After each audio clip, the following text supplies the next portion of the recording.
हरे कृष्णा दोस्तों, आज के वीडियो में हम आपके लिए लेकर आए हैं पाप मोचनी एकादशी व्रत कथा और महात्म्य। धर्मराज युधिष्ठिर भगवान कृष्ण से बोले, हे भगवान, मैंने फागुन माह की शुक्ल पक्ष की एकादशी का महात्म्य सुना। अब आप चैत्र माह के कृष्ण पक्ष की एकादशी के बारे में बताइए। इस एकादशी का नाम, इसमें कौन से देवता की पूजा की जाती है तथा विधि क्या है, सो सब विस्तार पूर्वक मुझसे कहिए। श्री कृष्ण भगवान बोले, हे राजन, एक समय मानधाता ने लोमेश ऋषि से ऐसा ही प्रश्न पूछा था। तब लोमेश ऋषि ने उत्तर दिया, हे राजन, चैत्र माह के कृष्ण पक्ष की एकादशी का नाम पाप मोचनी है। इसके व्रत के प्रभाव से मनुष्यों को अनेक पाप नष्ट हो जाते हैं और इसकी कथा इस प्रकार है। प्राचीन समय में एक चैत्ररथ वन में अप्सराएं वास करती थीं। वहाँ हर समय बसंत ही रहता था। उस वन में एक मेधावी नामक मुनि तपस्या करते थे। वे शिव भक्त थे।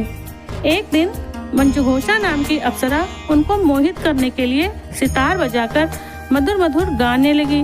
उस समय शिव के शत्रु अनंग अर्थात कामदेव भी शिव भक्त मेधावी मुनि को जीतने के लिए तैयार हुए। कामदेव ने उस सुंदर अप्सरा के भ्रू को धनुष बनाया, कटाक्ष को उसकी डोरी बनाई, उसके नेत्रों को उसने संकेत बनाया और कुचों को पुरी बनाया। उस मंजुघोषा अप्सरा को सेनापति बनाया। इस तरह कामदेव अपने शत्रु भक्त को जीतने को तैयार हुआ। इस समय मेधावी मुनि भी युवा तथा हष्टपुष्ट थे। उन्होंने यज्ञोपवीत तथा दंड धारण कर रखा था।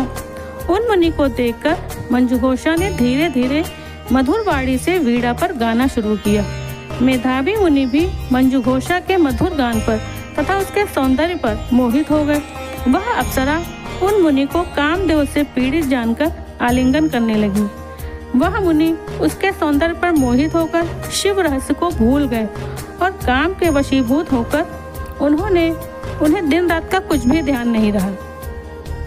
एक दिन मंजुघोषा उस मुनि से बोली, हे मुनि, अब मुझे बहुत समय हो गया है, स्वर्ग जाने की आज्ञा दीजिए।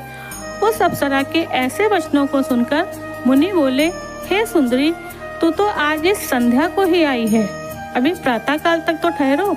मुनि के वचनों को सुनकर वह उनके साथ रमण करने लगी और बहुत समय बिता दिया।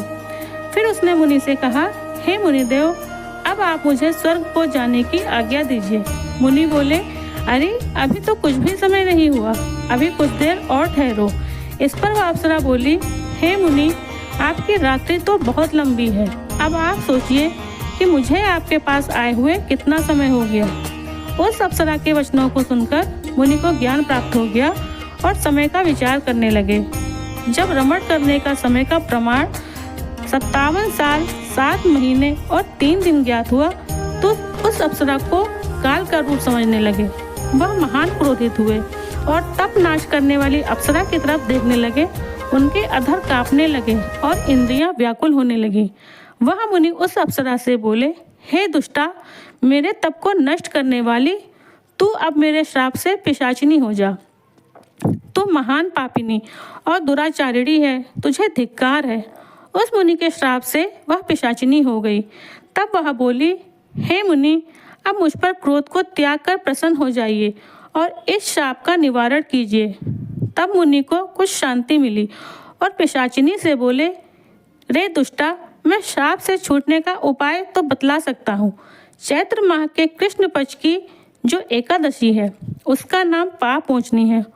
उस एकादशी का व्रत करने से तेरी पिशाचिनी की देह छूट जाएगी। इस प्रकार मुनि ने उसको समस्त विधि आदि बतला दी और अपने पिता च्यवन ऋषि के पास गए। च्यवन ऋषि अपने पुत्र को देखकर बोले, अरे पुत्र, तूने यह क्या किया? तेरे समस्त तप नष्ट हो गए हैं।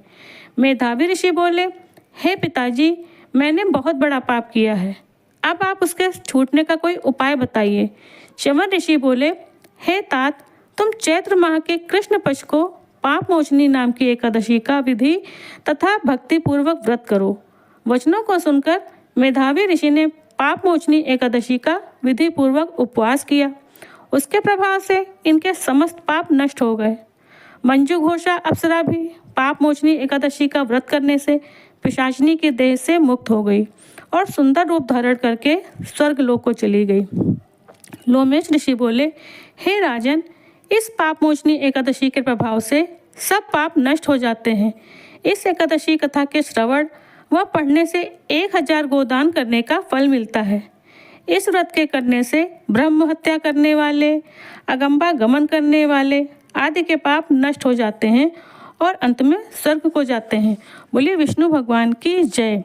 तो दोस्तों, ये थी पाप मोचनी एकादशी व्रत कथा। मिलते हैं अगली वीडियो में, तब तक जय जय श्री राधे, जय श्री कृष्ण।